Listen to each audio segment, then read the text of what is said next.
வேதாகமத்திலே காணப்படுகிற அநேக மனிதர்கள் மனுஷிகள் குறித்து நாம் தொடர்ந்து சிந்தித்து வருகிறோம். இன்றைக்கு நாம் அன்னாள் என்கிற ஒரு உண்மையுள்ள ஒரு தாய், அவர்களை குறித்து நாம் சிந்திக்க இருக்கின்றோம். நியாயாதிபதிகளின் புஸ்தகத்தை நாம் சிந்தித்து முடித்தோம். நியாயாதிபதிகளின் புஸ்தகத்திலே கடைசியாக பராக்கிரமசாலியான அந்த சிம்சோனை குறித்து நாம் சிந்தித்தோம். நியாயாதிபதிகளுடைய அந்த வரிசை என்பது சாமுவேலுடன் முடிகிறது. சாமுவேலுடைய 2 பிள்ளைகளும் நியாயாதிபதிகள் என்று குறிப்பிடப்பட்டிருந்தாலும் அஃபிஷியலாக சாமுவேலோடு அந்த நியாயாதிபதிகள் என்கிறதான அந்த நிலை முடிகிறதாக அறிஞர்கள் கூறுகின்றார்கள்.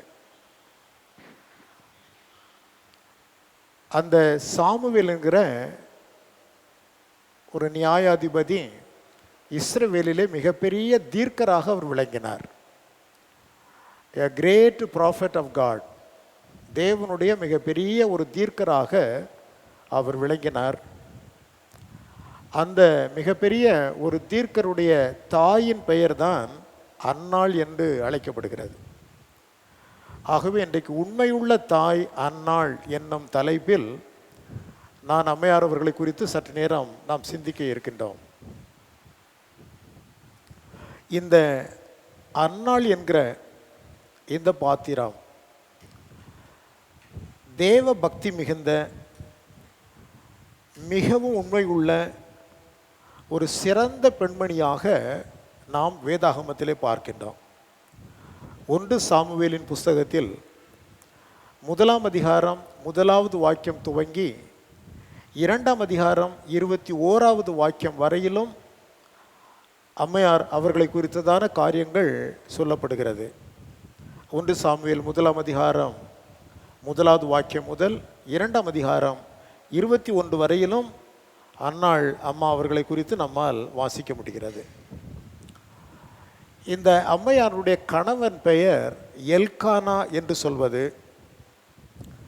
இவர் லேவி கோத்திரத்தை சேர்ந்தவர், ஆசாரிய வகுப்பை சேர்ந்தவர். இந்த 1 சாமுவேல் புத்தகம் துவங்கும்போது எப்ராத்தா என்று சொல்லப்படுகிற அந்த எப்ராயிமருடைய தேசத்திலே இவர் இருந்ததாக அங்கே சொல்லப்படுகிறதை நம்மால் பார்க்க முடிகிறது. நியாயாதிபதிகளின் புஸ்தகத்தை தாண்டி நாம் 1 சாமுவேல் புஸ்தகத்தை எடுத்துக்கொள்கின்ற பொழுது அதில் இந்த எப்ராயிம் மலை தேசத்தில் இவர் இருந்ததாக அங்கே சொல்லப்படுகிறது. ஆகையினால் இவர் எப்ராயிம் கோத்திரத்தான் என்று சொல்லுகிற ஒரு பிரிவும் இருக்கின்றார்கள். இவர் எப்ராயிம் கோத்திரத்தை சேர்ந்தவர் என்று சொல்லப்படுகிறதான ஒரு சாரார் அவ்விதமாய் சொல்லுகின்றார்கள். ஆனால் 1 நாளாகமத்தின் புஸ்தகத்தில் 6ஆம் அதிகாரம் 28வது வசனத்தை 1 சாமுவேல் 1:1 ஒப்பிட்டு பார்க்கின்ற பொழுது 1 நாளாகமம் 6:28 1 சாமுவேல் 1:1 நாம் ஒப்பிட்டு பார்க்கின்ற பொழுது இவர் லேவி கோத்திரத்தை சேர்ந்தவர், ஆனால் எப்ராயிம் நாட்டிலே வசித்து கொண்டிருந்தார். எப்ராயிம் நாட்டில் அந்த மலை தேசத்தில் வசித்து வந்த லேவி கோத்திரத்தானாகிய எல்கானா என்று குறிப்பிடுவதுதான் சரியாக இருக்கும் என்பது ஒரு சிலரின் கருத்து. நானும் அவ்விதமாகவே தான் கருதுகிறேன். ஆகவே இந்த எல்கானா லேவி கோத்திரத்தை சேர்ந்தவர். இந்த எல்கானாவுக்கு 2 மனைவிகள் இருந்தார்கள். ஒருத்தியினுடைய பெயர் பெனினாள் என்று சொல்வது, இன்னொரு பெண் அன்னாள் என்று நாம் தியானிக்கின்றதான இந்த பெண். பெனினாள், அன்னாள் என்கிற 2 மனைவியர் எல்கானா என்கிற மனிதனுக்கு இருந்தார்கள். அதில் பெனினாளுக்கு பிள்ளைகள் இருந்தது, அன்னாளுக்கும் பிள்ளை இல்லாதிருந்தது. அன்னாள் பிள்ளையற்றவர்களாக விளங்கினார்கள். இது நிமித்தம் பெனினாள் இந்த பெண்ணை மிக பரிகாசம் பண்ணி கேவலப்படுத்தி மிகவும் மன ரீதியாக மிகப்பெரிய உளைச்சலை உண்டு பண்ணுகிற, நெருக்கத்தை உண்டு பண்ணுகிற சூழ்நிலை அந்த குடும்பத்திலே காணப்பட்டது. அப்படிப்பட்ட ஒரு பின்னணியிலே நாம் இந்த அம்மையாரை குறித்து சிந்திக்க இருக்கின்றோம். முதலாவது குறிப்பாக நாம் அறிந்து கொள்வது, அன்னாள் அம்மையார் அவர்கள் பிள்ளை இல்லாதவர்களாக இருந்தார்கள். ஆனால் கணவனிடத்திலே மிகுந்த அன்பு பெற்ற ஒரு பெண்ணாக விளங்கினார்கள். கணவன் அத்தனை அதிகமாய் நேசித்திருக்க வேண்டுமேயானால் அவர்களும் கணவனிடத்தில் மிகுந்த அன்புடையவர்களாக அவர்கள் இருந்திருக்க வேண்டும். மிகவும் நேசம் மிகுந்த ஒரு பெண், அவருடைய கணவரும் இந்த பெண்ணை மிகவும் அதிகமாக நேசித்தார்கள். 1ஆம் அதிகாரத்திலே 4வது வசனத்தை நாம் பார்ப்போமேயானால், சீலோவிலே அப்பொழுது தேவனுடைய கூடாரம் வாசஸ்தலம் இருந்தது. ஒவ்வொரு வருஷமும் இவர்கள் ஆராதனை முறைமையை நிறைவேற்றும்படிக்கு அங்கே செல்வது வாடிக்கை. அங்கே சென்ற சமயத்தில் சமையலெல்லாம் பண்ணி பலியிட்டு அந்த சமையலெல்லாம் எடுத்து பங்கு வைக்கின்ற பொழுது இந்த பெண்ணுக்கு, இந்த அன்னாள் அவர்களுக்கு அதிகமான பங்கை அவர் கொடுக்கிறது வாடிக்கை. 5வது வசனம் சொல்லுகிறது, அன்னாளை சிநேகித்தபடியினால் அவளுக்கு இரட்டிப்பான பங்கு கொடுப்பான், கர்த்தரோ அவள் கர்ப்பத்தை அடைத்திருந்தார். ஸோ கணவனால் மிக அதிகமாய் நேசிக்கப்பட்ட பெண், எல்லாருக்கும் பங்கிட்டு கொடுக்கிறதை காட்டிலும் 2 மடங்கு அன்னாளுக்கு அவர் பங்கிட்டு கொடுக்கிற ஒரு நிலையை அங்கே நம்மால் பார்க்க முடிகிறது. சில சமயங்களிலே பெனினாள் அவளை மிகவும் கிளேசப்படுத்துகிறதினால் துக்கப்பட்டு சாப்பிடாமல் அமர்ந்து கொண்டிருப்பார்கள். 8வது வாக்கியம் அந்த சமயத்தில் எல்கானா அவரிடத்தில் எப்படி நடந்து கொண்டார் என்பதை குறித்து அங்கே சொல்லப்படுகிறது. அவள் புருஷனாகிய எல்கானா அவளை பார்த்து, அன்னாளே, ஏன் அழுகிறாய்? ஏன் சாப்பிடாதிருக்கிறாய்? ஏன் சஞ்சலப்படுகிறாய்? 10 குமாரரை பார்க்கிலும் நான் உனக்கு அதிகமல்லவா என்று அவர் தேற்றுவார், ஆற்றுவார் என்பதை நம்மால் பார்க்க முடிகிறது. ஆகவே எல்கானாவினுடைய இந்த அப்ரோச் அவர்கள் மீது எல்கானா கொண்டிருந்த அன்பின் ஆழத்தை நமக்கு எடுத்து உரைக்கிறது. அவ்விதமான அன்பு பாராட்ட வேண்டுமேயானால் அன்னாள் அம்மா அவர்களும் எல்கானா மீது, தன் கணவன் மீது மிகுந்த நேசம் உடையவர்கள் என்பதை நம்மால் புரிந்து கொள்ள முடிகிறது. 2வதாக நாம் அவர்களை குறித்து அறிந்து கொள்வது, துன்பத்தின் மத்தியில் கர்த்தரிடத்தில் ஆறுதல் அடைந்த பெண்ணாக அவர்கள் காணப்பட்டார்கள். குடும்பத்தில் அவர்களுக்கு ரொம்ப நெருக்கம். ஆகையினால் அந்த நெருக்கத்தின் மத்தியிலே எப்பொழுதும் ஆண்டவரிடத்தில் அவர்கள் ஆறுதலை தேடுகிற ஒரு மனுஷியாக விளங்கினார்கள் என்று சொல்லி நாம் அங்கே பார்க்கின்றோம். அவ்விதமான ஒரு நிலை காணப்படுகிறது. 10வது வாக்கியத்திலே நாம் பார்க்கின்றோம், அவள் போய் மனம் கசந்து மிகவும் அழுது கர்த்தரை நோக்கி விண்ணப்பம் பண்ணி என்று சொல்லப்பட்டிருக்கிறது. எதனாலே என்று சொன்னால் 6வது வசனத்திலே அவளுடைய சக்களத்தி அவள் துக்கப்படும்படியாக அவளை மிகவும் விசனப்படுத்துவாள். ஸோ அந்த துன்பத்தின் மத்தியில் பாருங்கள், கர்த்தரிடத்திலே சென்று ஆறுதலை தேடுகின்ற ஒரு பெண்ணாக அவர்கள் விளங்கினார்கள் என்று நாம் பார்க்கின்றோம். 3வது நாம் பார்ப்பது, விசுவாசமும் பக்தியும் மிகுந்த பெண்ணாக அன்னாள் அம்மையார் அவர்கள் விளங்குகிறதை நம்மால் பார்க்க முடிகிறது. விசுவாசம், பக்தி அவர்களிடத்தில் மிக அதிகமாக இருந்தது என்று சொல்லி நாம் பார்க்கின்றோம். ஒரு விஷயம், இவர்கள் சீலோவில் இருக்கிற ஆலயத்திற்கு செல்கின்றார்கள்.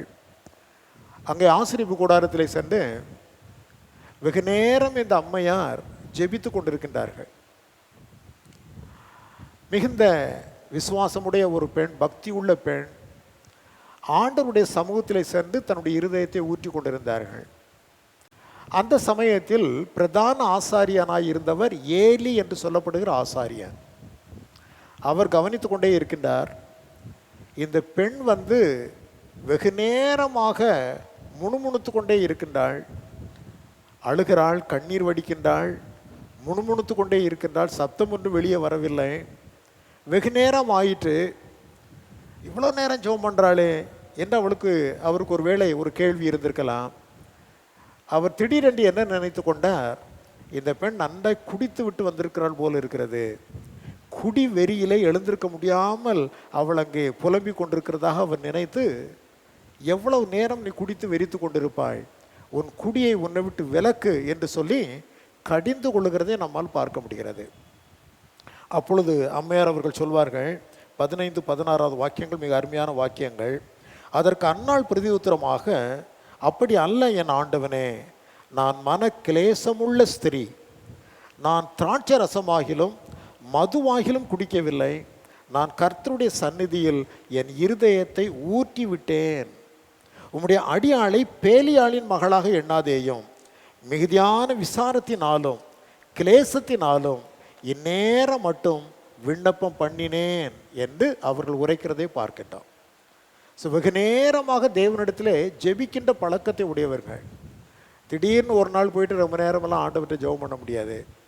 ஸோ வாடிக்கையாகவே தேவனோடு நெருங்கி பழகுகின்ற, தேவனோடு உறவாடுகின்ற, தேவனோடு ஆழ்ந்த அன்பு கொண்டிருந்த, பக்தி கொண்டிருந்த ஒரு பெண்ணாக அவருடைய ஜப ஜீவியத்தை வந்து நம்மால் பார்க்க முடிகிறது. ஆகவே விசுவாசம், தேவனிடத்திலே பக்தி மிகுந்த ஒரு பெண்ணாக நாம் அவர்களை பார்க்கின்றோம். நான்காவதாக, கர்த்தருடைய வார்த்தையை விசுவாசித்த ஒரு பெண்ணாக அவர்கள் விளங்கினார்கள். ஆண்டவரிடத்தில் அவர்கள் ஒரு விண்ணப்பம் வைத்தார்கள். அந்த விண்ணப்பம் என்னவென்று கேட்டால் 11வது வாக்கியத்தில் சொல்லப்படுகிறது. 1ஆம் அதிகாரம் 11வது வாக்கியத்தில், சேனைகளின் கர்த்தாவே, தேவரீர் உம்முடைய அடியாளின் சிறுமையை கண்ணோக்கி பார்த்து உம்முடைய அடியாளை மறவாமல் நினைந்தருளி உமது அடியாளுக்கு ஒரு ஆண் பிள்ளையை கொடுத்தால் அவன் உயிரோடு இருக்கும் சகல நாளும் நான் அவனை கர்த்தருக்கு ஒப்பு கொடுப்பேன். அவன் தலையின் மேல் சவரகன் கத்தி படுவதில்லை என்று ஒரு பொருத்தனை பண்ணினாள் என்று சொல்லப்படுகிறது. கர்த்தரிடத்தில் ஒரு பொருத்தனை பண்ணின, தேவனை விசுவாசித்த ஒரு பெண்ணாக அவர்கள் காணப்படுகின்றார்கள். 1ஆம் அதிகாரம் 17-18, இன்னும் 1ஆம் அதிகாரம் 3வது வாக்கியங்களெல்லாம் பார்க்கின்ற பொழுது, அவர்கள் வருஷந்தோறும் சீலோவுக்கு செல்வது வாடிக்கை. ஒவ்வொரு ஆண்டும் சென்று பலியிட்டு கர்த்தரை ஆராதித்து வருகிறது அவருடைய குடும்பத்தின் வாடிக்கையாக, பழக்கமாக இருந்தது. ட்ரெடிஷன்ஸ், பாரம்பரியங்கள், யூதருடைய பாரம்பரியங்கள் என்ன சொல்லுகிறது என்றால், வேதத்தில் சொல்லப்படவில்லை, ஆனால் யூதருடைய பாரம்பரியத்திலே சொல்லப்படுகிறது, 19 ஆண்டுகள் அந்நாள் அவர்கள் தேவனிடத்தில் ஒரு மகனுக்காக ஜெபித்து கொண்டிருந்தார்கள் என்று சொல்லி. 19 years, 19 ஆண்டுகள் அந்த பெண் ஆண்டவரிடத்திலே ஒரு மகனை தர வேண்டும் என்று சொல்லி அவர்கள் ஜெபித்து கொண்டிருந்தார்கள் என்பதாக யூதர்களுடைய பாரம்பரிய நூல்கள் நமக்கு எடுத்து சொல்லுகிறது. இப்பொழுது நாம் தியானிக்கின்ற இந்த சமயத்தில் அன்னாள் அம்மாவுக்கு கிட்டத்தட்ட ஒரு 35-40 வயதிற்குள்ளாக இருக்கலாம். 19 வருடங்கள் பிள்ளை இல்லாமல் இருந்தார்கள். கல்யாணம் பண்ணிலிருந்து ஒரு 18 வயசில் கல்யாணம் பண்ணியிருந்தால் கூட கிட்டத்தட்ட 37 வயசு, 35-40 வயதிற்குள்ளாக அவருடைய அந்த காலம் இருந்திருக்க வேண்டும். இப்பொழுது நாம் தியானித்து கொண்டிருக்கிற இந்த சமயத்தில் அம்மா அவர்களுக்கு 35 முதல் 40 வயதிற்குள்ளாக அவருடைய வயது இருந்திருக்க வேண்டும். அப்போ ஆண்டவரிடத்தில் ஒரு பொருத்தனை பண்ணுகிறார்கள். ஆண்டவரே, நீர் எனக்கு ஒரு குமாரனை கொடுத்தால் அவன் என்னாலும் உமக்கு பணி செய்யும்படியாக நான் அவனை உமக்கு ஒப்பு கொடுப்பேன் என்று ஆண்டவரிடத்திலே ஒரு பொருத்தனை பண்ணுகிறார்கள். அதிலும் நசரேய பொருத்தம், சவரகன் கத்தி அவன் தலையில் படாதபடிக்கு நான் கொண்டு வந்து உடைய சமூகத்தில் விட்டு விடுவேன் என்று சொல்லி ஆண்டவரோடு ஒரு பொருத்தனை பண்ணுகின்றார்கள். 5ஆவதாக, தேவனிடத்திலே அவர்கள் காண்பித்த அந்த உண்மை பார்த்து கொள்ளுங்கள். பொருத்தனை என்பது சில நேரங்களில் அவசரப்பட்டு நம்ம பண்ணிடுவோம், ஆனால் நிறைவேற்றுகிற பொழுது தான் அது ரொம்ப கஷ்டமான காரியமாக இருக்கும். சில நேரத்தில் பொருத்தனை திடீர்னு பண்ணிடுவோம், நமக்கு இருக்கிறதான ப்ரெஷரில், நெருக்கத்தில், ஆண்டவர் எப்படியாவது செய்து விட மாட்டாரா என்று சொல்லி ஏதாவது ஒரு பொருத்தனையை பண்ணி விடுவோம். ஆனால் அந்த பொருத்தனை நிறைவேற்றுகிற சமயத்தில் தான் நமக்கு கொஞ்சம் கஷ்டமாக இருக்கும். பார்த்து கொள்ளுங்கள். இந்த அம்மையாரை நீங்கள் பார்ப்பீர்களே, ஆனால் இவர்கள் செய்தது மிக கடுமையான ஒரு பொருத்தனை. 19 ஆண்டுகள் காத்திருந்தார்கள். அவர்களுக்கு ஒரு குமாரன் கொடுக்கப்படுகிற சமயத்தில் அந்த பிள்ளையை கொண்டு வந்து நான் கர்த்தருடைய ஆலயத்தில் பணிக்காக விட்டு விடுவேன் என்று சொல்வது அவ்வளவு லகுவான ஒரு காரியம் அல்ல. ஆனால் பொருத்தனை பண்ணினார்கள், அதை அவர்கள் நிறைவேற்றினார்கள் என்பதை நம்மால் பார்க்க முடிகிறது. தன்னுடைய பொருத்தனையிலே உண்மையாக இருந்த ஒரு பெண். 20ஆம் வசனத்தில் பார்க்கின்ற பொழுது, 1ஆம் அதிகாரம் 20வது வசனம், சில நாள் சென்ற பின்பு அன்னாள் கர்ப்பவதியாகி ஒரு குமாரனை பெற்று கர்த்தரிடத்தில் அவனை கேட்டேன் என்று சொல்லி அவனுக்கு சாமுவேல் என்று பெயரிட்டாள்.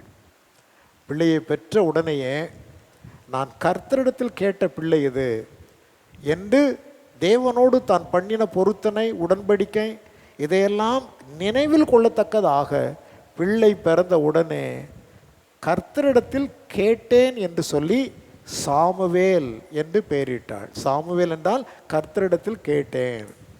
ஸோ தேவனிடத்தில் கேட்டு பெற்ற பிள்ளை என்பதை பிறந்த உடனேயே அவர்கள் அறிக்கை செய்கிறதை நம்மால் பார்க்க முடிகிறது. 11வது வாக்கியத்திலே பார்க்கின்றோம். அங்கே ஆண்டவரிடத்தில் அவர்கள் செய்த அந்த பொருத்தனை பற்றி நாம் ஏற்கனவே வாசித்தோம். 28வது வசனத்தில், ஆகையால் அவன் கர்த்தருக்கென்று கேட்கப்பட்டபடியினால் அவன் உயிரோடு இருக்கும் சகல நாளும் அவனை கர்த்தருக்கே ஒப்பு கொடுக்கிறேன் என்று கர்த்தருடைய சமூகத்தில் கொண்டு போய் அந்த பிள்ளையை ஒப்படைத்தாள். அங்கே ஏலியினிடத்திலே, பிரதான ஆசாரியனிடத்தில் ஒப்படைக்கின்றார்கள். சாமுவேல் அங்கே கர்த்தரை பணிந்து கொண்டார். அந்த குழந்தை பணிந்து கொண்டான் என்பதாக அங்கே சொல்லப்படுகிறதை நம்மால் பார்க்க முடிகிறது. இந்த அம்மையார் அவர்கள் பாருங்கள், மிக கடினமான ஒரு பொருத்தனை. சின்ன குழந்தையாக இருக்கும்போதே அம்மா கொண்டு போய் கொடுத்து விட்டு வந்து விடுகிறார்கள். இதில் நாம் கவனிக்க வேண்டிய காரியம் என்னவென்றால், இந்த குழந்தை பிறந்ததிலிருந்து ஒரு 2-3 வயதில், அதிகபட்சம் 3 வயது தான் பிள்ளை பால் மறக்கிற பருவம் என்பது. என்ன, 2 வயசுக்குள்ளே பால் மறந்துடும். பராமரித்து ஒரு 3 வயது அந்த சமயத்திலேயே அந்த பிள்ளையை கொண்டு போய் விட்டு தாய் வருவதும் பிள்ளை தாயை மறப்பதும் என்பது அத்தனை லேசான காரியம் அல்ல. நான் இந்த வார்த்தைகளை தியானித்து கொண்டிருக்கிற பொழுது யோசித்தேன், இந்த அம்மா சின்ன குழந்தையில இருந்தே பாலூட்டி வளர்த்து கொண்டிருந்த போது அந்த பிள்ளையினுடைய மனதிலே, தம்பி நீ தேவனிடத்தில் கேட்கப்பட்ட பிள்ளை, நீ தேவனிடத்தில் பொருத்தனை பண்ணப்பட்ட பிள்ளை, பார் அம்மாவனுடைய நிலையை பார், எனக்கு எத்தனை வருத்தங்கள், எத்தனை வியாகுலங்கள், கிளேசங்கள், பிள்ளையற்றிருந்த நிலை. ஆகவே என் கண்ணீரை ஆண்டவரிடத்தில் வடித்து நான் உன்னை மகனாக பெற்றிருக்கிறேன். ஆகவே என்னிடத்தில் நீ பிறந்திருந்தாலும் நீ தேவனுக்கு சொந்தமானவன், நீ தேவனுக்கு சொந்தமானவன், நீ தேவனுக்கு சொந்தமானவன் என்று பால் ஊட்டுகிற ஒவ்வொரு நேரமும் அந்த பிள்ளையினுடைய செவியிலே அந்த அம்மையார் சொல்லிக்கொண்டே இருந்திருக்க வேண்டும். ஏனென்று கேட்டால், டு ப்ரிப்பேர் தட் சைல்டு, ஒரு பெரிய பிரிவை தாங்கிக் கொள்வதற்கு அந்த பிள்ளையை ஆயத்தப்படுத்த வேண்டிய ஒரு சூழ்நிலை இருந்தது. She prepared the child to பேர் த பெயின் ஆஃப் செப்பரேஷன். தன்னை விட்டு பிரிந்து போகிற அந்த நிலையை பிள்ளை ஏற்றுக்கொள்ளத்தக்கதான விதத்திலே அந்த அம்மா அந்த பிள்ளையை ஆயத்தம் பண்ணி கொண்டே இருந்ததை நம்மால் பார்க்க முடிகிறது. பார்த்து கொள்ளுங்கள்.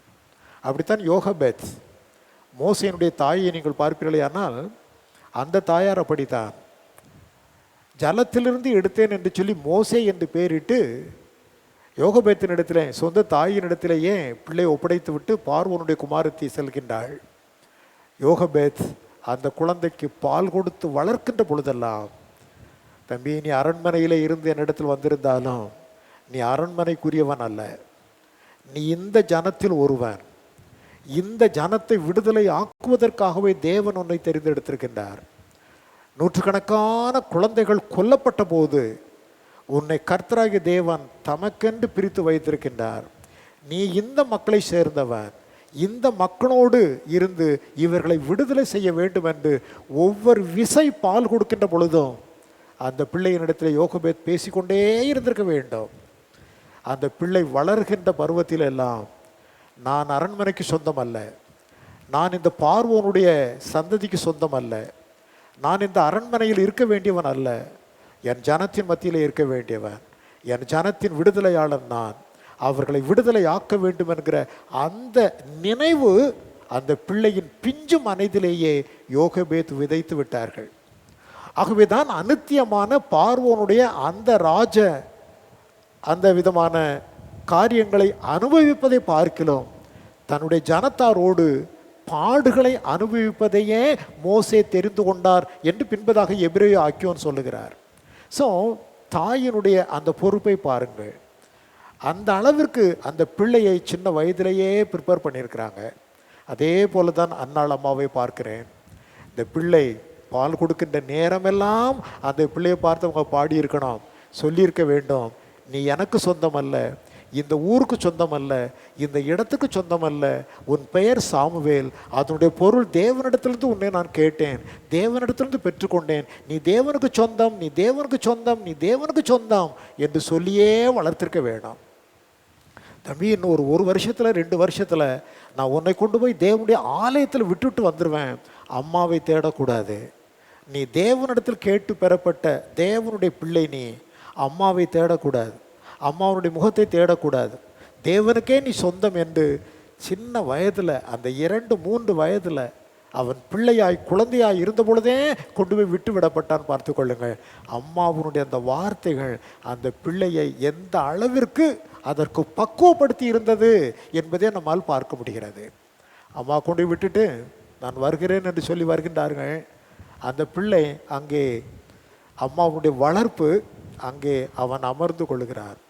நான்லாம் 6வது 7வது 8வது வகுப்பு படிக்கும்போது கூட, அப்போ கிட்டத்தட்ட ஒரு 13-14 வயதெல்லாம் பாருங்கள், எங்கள் அம்மா என்னை ஸ்கூலில் கொண்டு விடுறதுக்கு ஹாஸ்டலுக்கு கூப்பிட்டு போவாங்க. அவர்களோடு செல்லுகிற பரியந்தம் எனக்கு ஒன்றுமே தெரியாது, ரொம்ப ஜாலியாக பேசிட்டு இது பண்ணிட்டு போவேன். ஆனால் ஸ்கூலை விட்டுட்டு என்னை விட்டு அவர்கள் திரும்புகின்ற பொழுது அவங்க முகம் தெரிகிற வரையிலும் எனக்கு பிரச்சனை இல்லை. அவருடைய முகம் என் கண்களுக்கு மறைக்கப்படுகின்ற பொழுது ஓ என்று கதறி அழுது விடுவேன். பார்த்து கொள்ளுங்கள். சில நாட்கள் தினந்தோறும் மாலையில் ஸ்கூல் முடிஞ்ச உடனே நேராக ஓடி போய் ஒரு ஸ்கூலில் இன்னொரு பில்டிங் பக்கத்தில் போய் நின்று அம்மா அம்மான்னு சொல்லி நான் அழுவேன், 13-14 வயசு இருக்கும்போதே. ஆனால் இங்கே 3 வயது குழந்தையை அங்கே கொண்டு வந்து ஏலியின் இடத்துல விட்டு தாய் அவர்கள் போய் விடுகின்றார்கள். அவர்கள் வளர்த்த அந்த வளர்ப்பு அந்த பிள்ளையினுடைய மனதை அந்த பெரிய பிரிவை தாங்கி கொள்வதற்கு அது ஆயத்தமாக்கிட்டு பார்த்து கொள்ளுங்கள். ஸோ சிறு வயதிலே பிள்ளைகளுடைய இருதயத்தில் நாம் எதை விதைக்கிறோமோ, எதை நாம் அந்த பிள்ளைகளுக்கு ஊட்டி கொடுக்கிறோமோ, அந்த பிள்ளைகள் கடைசி வரையிலும் அதை மறக்கிறதில்லை என்பதை யோகபேத், அன்னாள் இவர்கள் மூலமாக நம்மால் புரிந்து கொள்ள முடிகிறது. பார்த்து கொள்ளுங்கள். ஆகவே தான் அந்த பிள்ளையினால் அம்மாவை பிரிய முடிந்தது. வருஷத்துக்கு ஒரு தடவை. அப்புறம் அதற்கப்புறம் ஆண்டவர் அம்மா அவர்களுக்கு ஆண் பிள்ளைகளை கொடுத்தார், பெண் பிள்ளைகளை கொடுத்தார். வருஷம் இந்த அம்மா வழக்கம் போல ஆலயத்திற்கு செல்வார்கள், சீலோவுக்கு செல்வார்கள். அங்கே பிள்ளை இருப்பான். ஒரு சின்ன சட்டை ஒன்றை தைத்து கொண்டு போய் தன்னுடைய மகனுக்கு கொடுத்து விட்டு வருவார்கள் என்பதாக நம்மால் பார்க்க முடிகிறது. 2ஆம் அதிகாரத்தில் 19ஆம் வசனத்தை பாருங்கள். அவனுடைய தாய் வருஷந்தோறும் செலுத்தும் பலியை செலுத்துகிறதற்காக தன் புருஷனோடைய கூட வருகிற பொழுதெல்லாம் அவனுக்கு ஒரு சின்ன சட்டையை தைத்து கொண்டு வருவார்கள். ஒரு சின்ன சட்டையை கொண்டு கொடுத்து போட்டு அழகு பார்த்து விட்டு வீட்டுக்கு வந்து விடுவார்கள். பிள்ளை தாயை நினைக்காமல் தேவனுடைய முகத்தை நோக்கி பார்த்து கொண்டிருந்தான். ஆகவே தான் அடுத்த அதிகாரத்தில் நான் வாசிக்கின்ற பொழுது ஆண்டவர் அந்த பிள்ளையோடு பேச ஆரம்பித்தார், கூப்பிட ஆரம்பித்தார். சாமுவேலே சாமுவேல் என்று சொல்லி அழைத்தார். அவனை ஒரு மிகப்பெரிய தீர்க்கனாக அந்த இஸ்ரவேலிலே அவர் ஏற்படுத்தினார் என்பதை நம்மால் பார்க்க முடிகிறது. ஆகவே இவர்கள் நாம் பின்பற்ற வேண்டிய ஒரு அருமையான கேரக்டர் பாத்திரம் என்பதை நாம் பார்க்கின்றோம். அருமையான பாத்திரங்கள் உண்டு. அவர்களிலே நாம் பின்பற்ற வேண்டிய மிக அற்புதமான ஒரு பாத்திரம் இந்த அன்னாள் என்கிறதான இந்த பாத்திரம். பார்த்து கொள்ளுங்கள். ஒரு அற்புதமான பெண்மணி, அவரிடத்தில் காணப்பட்ட அன்பு, கணவனிடத்தில் காணப்பட்ட அன்பு, பொறுமை. தேவன் தனக்கு எப்படியும் ஒரு குழந்தையை கொடுப்பார், அந்த குழந்தையை தேவனுக்காக நான் ஒப்படைப்பேன் என்று 19 ஆண்டுகள் காத்திருந்த அந்த பொறுமை, தேவனிடத்தில் வைத்திருந்த அந்த விசுவாசம் பார்த்து கொள்ளுங்கள். ஏலி சொல்லுவார், பயப்படாதே.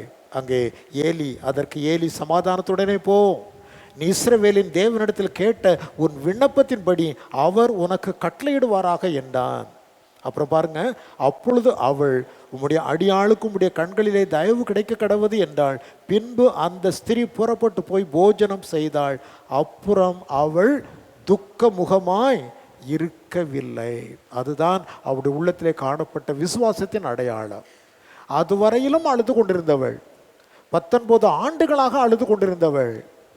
அங்கே பிரதான ஆசாரியர் அன்றைக்கு சொல்லுகின்றாள், பயப்படாதே, நீ சமாதானத்தோடைய போ, கர்த்தர் உன் விண்ணப்பத்தை கேட்டார், உன் விண்ணப்பத்தின்படியே ஆக கடவது என்று சொன்னபோது, அன்றைக்கு ஆசாரியன் சொல்வது கர்த்தர் சொல்லுகிற வார்த்தை என்று தான் இஸ்ரவேலிலே எடுத்துக்கொள்வார்கள்.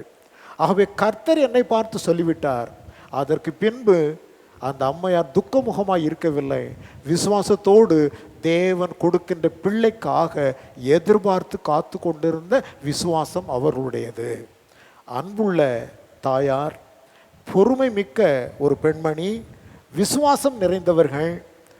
தான் செய்த பொருத்தனை எத்தனை பெரிய இழப்பு என்பதை அறிந்திருந்த போதிலும் அந்த பொறுமையிலே உண்மையோடு இருந்த ஒரு பெண்மணி. ஒரு பொருத்தனை செஞ்சிட்டா அந்த பொருத்தனையை வேறு விதமாய் நிறைவேற்றுவதற்கு லேவியர் ஆகமத்திலே ப்ரொவிஷன் இருக்குது. நான் ஏற்கனவே எப்தாவை குறித்து பேசின பொழுது அதை குறித்து நான் சொல்லியிருக்கிறேன். ஒவ்வொருவருக்கும் ஒவ்வொரு விதமான விலைக்கிரயம் உண்டு. நான் ரொம்ப அவசரப்பட்டு பொருத்தனை பண்ணிவிட்டேன், இது கஷ்டமான பொருத்தனை, அதனால் இது செய்ய முடியாது என்று சொல்லி ஆசாரியன் இடத்துல போய் அந்த பொருத்தனை செய்யப்பட்ட நபருக்கு அல்லது காரியத்திற்கு என்ன கிரயமோ அதை பணமாக ஆலயத்தில் செலுத்தி விட்டால் அந்த பொருத்தனையிலிருந்து விடுதலை பெறலாம் என்கிற ஒரு ப்ரொவிஷன் நியாயப்பிரமாணத்தில் கொடுக்கப்பட்டிருக்கிறது. அம்மா கூட செஞ்சுருக்கலாம். நான் எனக்கு இருந்த கிளேசத்தில், எனக்கு இருந்த வருத்தத்தில், வேதனையில் என் பிள்ளையை கொண்டு வந்து விடுகிறதா சொல்லிவிட்டேன். 19 வருஷம் காத்திருந்து பெற்ற பிள்ளை எப்படிங்க பிரிய முடியும்? இதற்கு என்ன கிரயம் நீங்கள் சொல்லுகிறீர்களோ அதை நான் ஆலயத்தினுடைய காணிக்கை பெட்டியில் செலுத்தி விடுகிறேன் என்று அதற்கு மாற்றே கண்டுபிடித்திருக்க முடியும். ஆனால் அம்மா அப்படி செய்யலை. அவர்கள் தேவனிடத்தில் சொன்னபடியே கொண்டு போய் தன்னுடைய பிள்ளையை விட்டுவிட்டு அவர்கள் திரும்பி வந்தார்கள். ஆகவே தன்னுடைய பொருத்தனையிலும் தேவனிடத்தில் சொன்ன வார்த்தையிலும் உண்மையோடு விளங்கிய ஒரு பெண், நமக்கெல்லாம் மிகுந்த மாதிரியாக விளங்கிய ஒரு பெண்மணி என்பதை நாம் இந்த நேரத்தில் அறிந்து கொள்ள வேண்டியது அவசியம். பார்த்து கொள்ளுங்கள். இந்த பெண்ணை குறித்து நான் சொன்ன காரியங்கள் 7 காரியங்களை உங்களுக்கு நான் எடுத்து சொன்னேன். முதலாவதாக, இவர்கள் பிள்ளையற்றிருந்தார்கள், ஆனால் கணவனின் மிகுந்த அன்புக்குரியவர்களாக விளங்கினார்கள். அப்படியானால் இவர்களும் கணவன் பேரிலே அத்தனை தூரம் அன்பு பாராட்டிய ஒரு பெண்மணி. இரண்டாவதாக, தனக்கு காணப்பட்ட துன்பத்தின் மத்தியில் கர்த்தரிடத்திலே ஆறுதலை தேடிய பெண். மிகுந்த கிளேசம், நெருக்கம், துன்பம் இருந்த நேரத்திலெல்லாம் கர்த்தரிடத்தில் ஆறுதலை தேடிய பெண். நம்முடைய வாழ்க்கையிலும் அப்படித்தான்.